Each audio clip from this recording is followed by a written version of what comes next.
ముస్లిములనే తీసుకోండి, పెళ్ళైన తర్వాత 2 ఏళ్ళకు బిడ్డలు పుట్టలేదంటే ఫలానా దర్గాకి వెళ్తారు, అక్కడ తిరుగుతారు, అక్కడ దీపాలు వెలిగిస్తారు, అక్కడ ప్రదక్షిణలు తిరుగుతారు, అక్కడ దువాలు చేస్తారు, ఫాతిహాలు ఇస్తారు.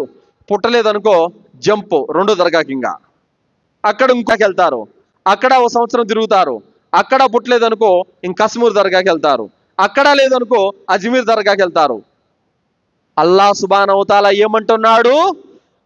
కషజరతిన్ ఖబీస్, ఒక చెడ్డ వృక్షం, బహుదైవారాధన అంటే వీడికి నిలకడ లేదు.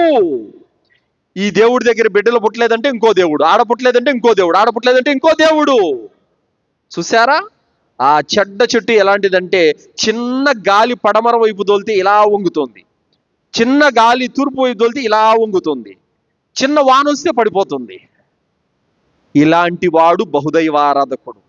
ప్రతి కష్టానికి లొంగిపోతాడు, ప్రతి జబ్బుకి పోయి దారాలు తాయితులు వేసుకుంటాడు, ప్రతి చిన్న సమస్యకి బట్టలు మార్చినట్టు చెప్పులు మార్చినట్టు దేవుళ్ళను మారుస్తూనే ఉంటాడు, మారుస్తూనే ఉంటాడు, మారుస్తూనే ఉంటాడు.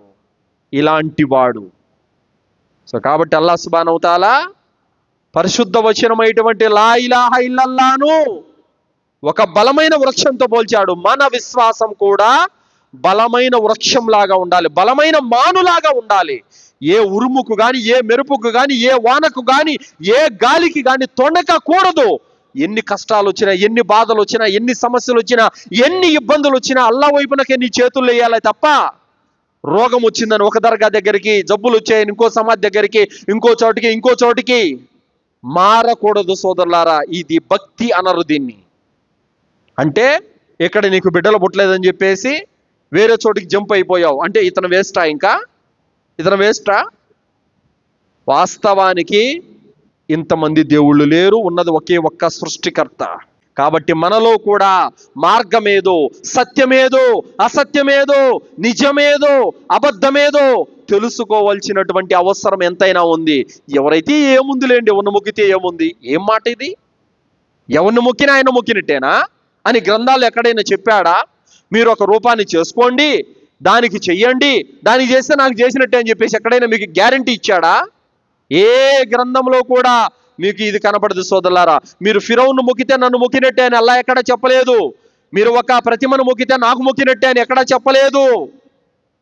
సో కాబట్టి యేసుక్రీస్తును మొక్కితే నన్ను మొక్కినట్టే అని ఎక్కడా చెప్పలేదు. ఒక ఔలియాను మొక్కితే, ఒక బాబాను మొక్కితే నన్ను మొక్కినట్టే అని ఎక్కడా చెప్పలేదు. కాబట్టి ఈరోజు ప్రజలు ఎంతమంది అయితే ఈ బాబాలను మొక్కుతున్నారో, ఎంతమంది అయితే ప్రతిమలను మొక్కుతున్నారో, ఎంతమంది అయితే ఈ విధంగా సమాధులను మొక్కుతున్నారో వారి ఆరాధన అంతా కూడా వృధా అవుతుంది. వారికి రవ్వంత పుణ్యం కూడా రాదు. ఏ వ్యక్తి అయితే సృష్టికర్తను ఆరాధిస్తాడో అతనికి మాత్రమే పుణ్యం వస్తుంది.